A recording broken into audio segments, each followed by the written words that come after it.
Dua mantan Direktur PT Timah Tbk didakwa terlibat kasus korupsi pengelolaan timah yang merugikan keuangan negara 300 triliun rupiah. Jaksa mengatakan keduanya tidak melaksanakan tugas serta tanggung jawabnya.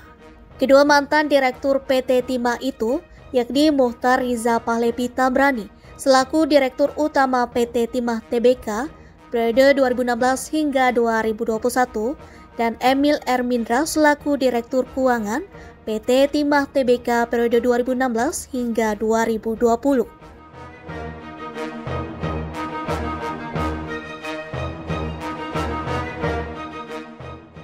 Jaksa mengatakan Mohtar bersama Emil dan Alwin melaksanakan kerjasama mewakili PT Timah dengan sejumlah mitra jasa penambangan milik IUJP.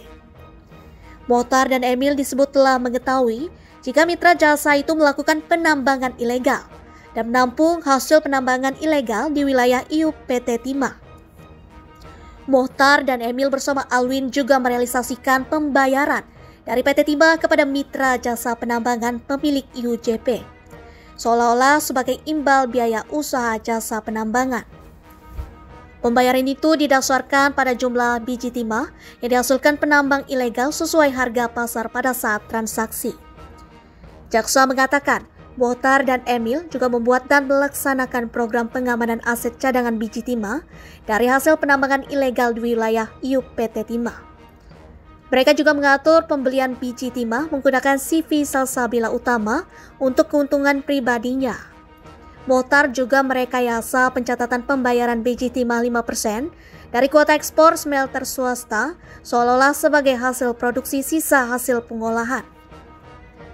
Adapun 5 smelter swasta yang bekerja sama dengan PT Timah Tbk, yakni PT Refinet Bangkatin beserta perusahaan afiliasinya, CV Venus Inti Perkasa beserta perusahaan afiliasinya, PT Sarwiguna Bina Sentosa beserta perusahaan afiliasinya, PT Stanindo Inti Perkasa beserta perusahaan afiliasinya, dan PT Tinindo Internusa beserta perusahaan afiliasinya.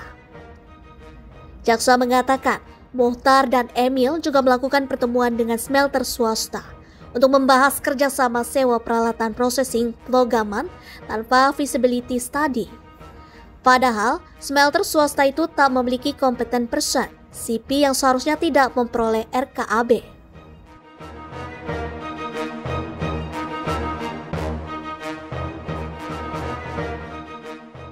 Jaksa mengatakan perbuatan Mohtar dan kawan-kawan yang telah mengakomodir kegiatan penambangan ilegal di wilayah IUP PT Timah telah merugikan keuangan negara 300 triliun rupiah.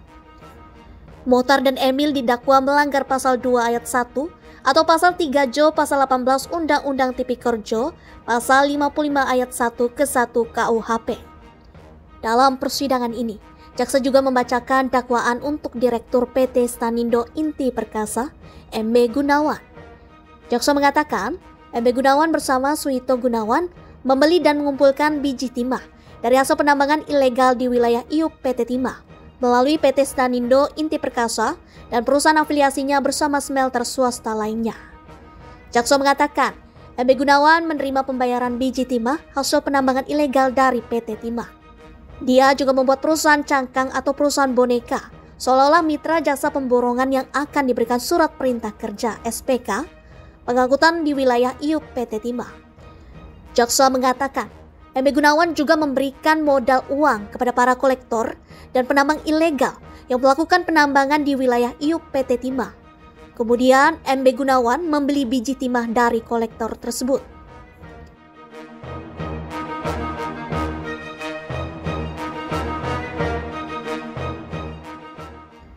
MB Gunawan bersama smelter swasta lainnya tetap menerima pembayaran kerjasama sewa peralatan processing plogaman dari PT Timah, meski tahu program itu dibuat tanpa kajian, backdate hingga terjadi kemahalan harga. MB Gunawan didakwa melanggar pasal 2 ayat 1 atau pasal 3 Jo pasal 18 Undang-Undang Tipikor Jo pasal 55 ayat 1 ke 1 KUHP. MB Gunawan baik sendiri-sendiri maupun bersama-sama Suito Gunawan alias Awi, Mohtar Riza Pahlevi Tabrani, dan Alwin Albar mengetahui dan atau menyepakati harga sewa peralatan processing pelogaman timah sebesar 3.700 US dollar per ton untuk 4 smelter, yaitu PT Stanindo Inti Perkasa, PT Tinindo Internusa, PT Sarwiguna Bina Sentosa, dan CV Venus Inti Perkasa, tanpa dilakukan studi kelayakan atau feasibility study atau kajian yang memadai atau mendalam, sehingga PT Stanindo Inti Perkasa menerima pembayaran pembelian biji timah dari PT Timah Tbk yang diketahui terdapat kemahalan harga atas pembayaran tersebut.